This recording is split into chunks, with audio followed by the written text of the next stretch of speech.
Bonjour ma personne personnelle, j'espère que tu vas bien et j'espère que comme moi tu as soif de réussite. Et bien si c'est le cas, on est ensemble. Donc aujourd'hui j'ai juste voulu qu'on s'entretienne un peu sur le financement de projets. Non mais attends, il y a une petite musique là qui passe en fond là. Euh, tu connais ou pas? Enfin bref.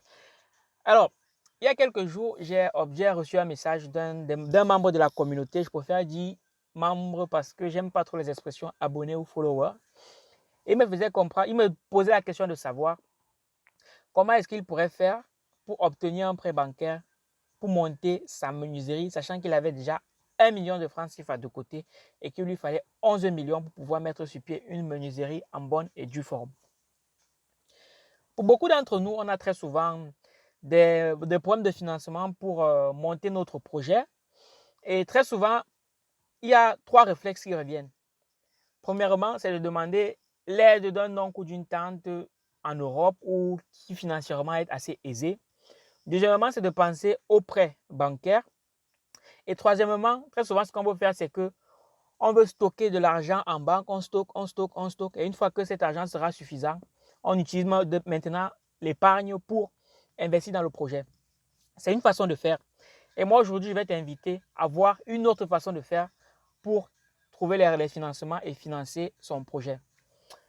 Déjà, quand on est étudiant, pour beaucoup d'entre nous, nos parents n'ont pas souvent assez de moyens pour financer nos études, pour subvenir à nos besoins. Donc, qu'est-ce qu'on fait? Très souvent, on fait appel à un oncle, à une tante, on gratte un peu de sous. Et les plus audacieux vont jusqu'à trouver un job pour pouvoir financer leurs études. Très bien. Sauf que quand maintenant il s'agit de trouver le financement pour monter un projet, pour monter un salon de coiffure, pour monter un atelier de couture, pour monter, je ne sais pas moi, pour monter une boîte quoi.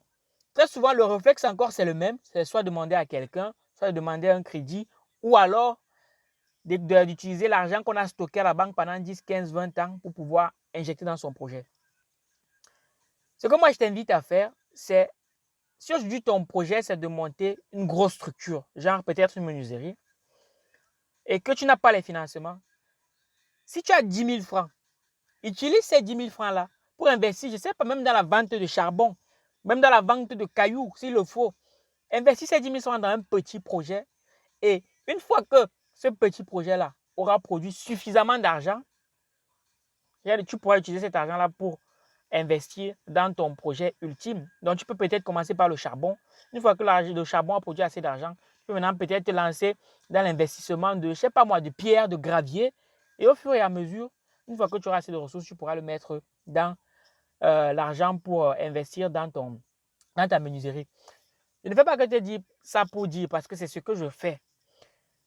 Moi aussi, j'ai un projet, comme beaucoup d'entre nous, et pour le moment, je n'ai pas les ressources pour investir dans ce projet-là. Donc, ce que je fais, c'est que j'ai commencé par me trouver un petit job d'étudiant. J'ai travaillé à McDonald's.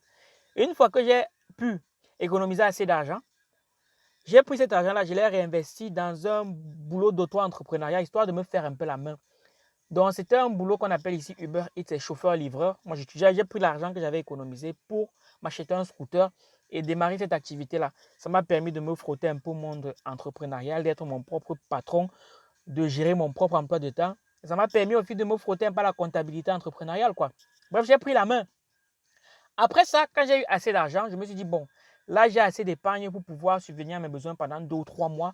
Donc, ce que je vais faire, je vais essayer un autre business qui va me demander moins de temps, mais qui peut produire beaucoup plus d'argent. C'était quoi? C'était un business d'achat-revente de baskets. Je ne t'en dis pas plus pour le moment. Et je ne te cache pas que j'ai commencé avec 30 euros. C'était un test. Parce que en entrepreneuriat ou en investissement, ce qu'il faut savoir, c'est qu'on n'investit qu'un argent qu'on peut se permettre de perdre. Donc, c'est très important de garder ça à l'esprit. Donc, j'ai commencé avec 30 euros. J'ai appris un peu comment ça se passe. Et aujourd'hui, après 6 mois, je suis à un budget de 1600 euros à peu près et plus. Donc, ça, c'est pour te faire comprendre que, certes, tu vas atteindre la lune. Oui, mais accepte de gravir la montagne pour pouvoir arriver à la lune. Donc voilà ma personne, ce que je voulais partager avec toi. Si jamais tu as envie d'investir dans un méchant projet, commence par de petits projets. Voilà, ça te permettra de prendre la main et ça te permettra aussi de limiter les risques. Donc voilà, on est ensemble et je donne rendez-vous à mercredi pour la lecture hebdomadaire du mercredi matin. You know.